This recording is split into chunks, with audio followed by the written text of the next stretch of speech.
And with that question, the entire framework of the spiritual ego just collapsed actually.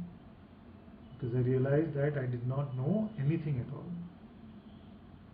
It was all just concepts that I was parroting, that were heard from others. I was just a parrot. Just parroting. And then with grace I came across Bhagwan's book, Be As You Are, and at similar time, I'm not sure what is the sequence actually, but Nisargadatta's I Am That. And I Am That actually had a very, very profound effect. It was a very frustrating experience also initially, because I just could not understand many times when he would say the sense I am, be with the I amness, all these terms just would not make any sense at all. Then in looking for a teacher, I looked for a student of his, because I knew that Nisargadatta Maharaj had left the body. So I looked for a student of his, and I found Ramesh Bhalsekar. So for a few years, anytime I was in Mumbai, I would visit Ramesh. And Ramesh, as you know, speaks a lot about non-dualship. He used to speak a lot about non-dualship.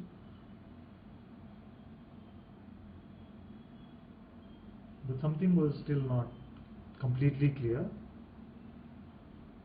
And when I was looking for disciples of Bhagwan Ramana Maharishi, then I came across these names, Papaji, then Lakshmana Swami, and there was a desire to meet somebody from that lineage. So when I went to Thiru for the first time, there was a feeling that I would like to meet Lakshmana Swami, and by then I'd seen all of Muji's videos on YouTube, but there was no feeling that this one is going to be my guru. So when I went to Thiru, it was mostly to do a lot of spiritual shopping actually, to meet all the masters over there in Thiru. And as grace would have it, I saw Muji first. It's a long story. I was late for satsang, I was waiting down, and then I saw him come down the stairs. And as he was coming down the stairs, this strong feeling came over me that I have come home, that my life is his problem now and everything will be taken care of.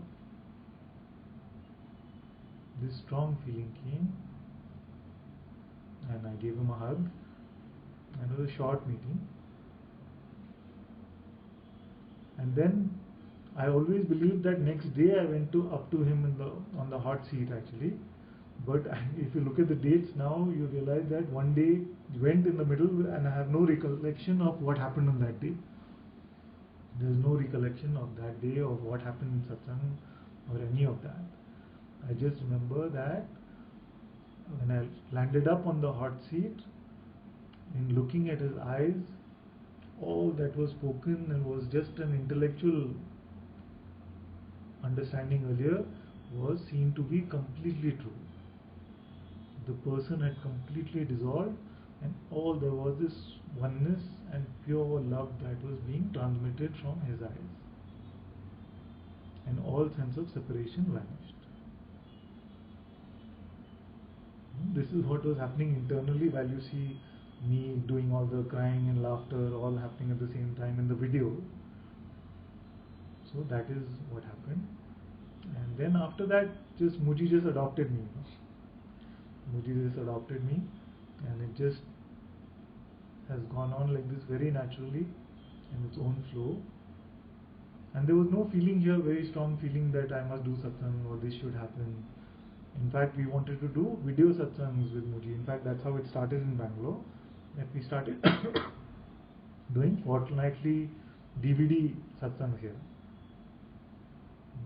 We started doing these fortnightly DVD satsangs, and it just happened that his presence was so strongly felt in those DVD satsangs, and then these beautiful beings started coming, Ram and Jyotika and Amrita, Om would log in online. So these beautiful beings started coming, and for some reason they started asking me questions. And usually I was not very open to answering, but for them, just these answers also seemed to flow.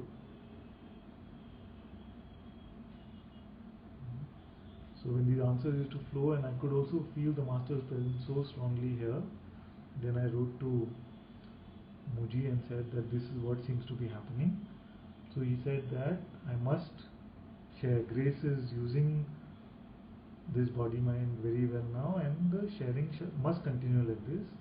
And he said one phrase in the mail where he said that we must bring more beings into this Sangha of being. And I felt that that is a very beautiful name for this Sangha. So this name Sangha of being comes from there. Because there was not this strong motivation to call it Ananta Sangha. There was no feeling to name it like that. It was just seeming like Muji's prasad in some way. And that's how this whole thing happened this way.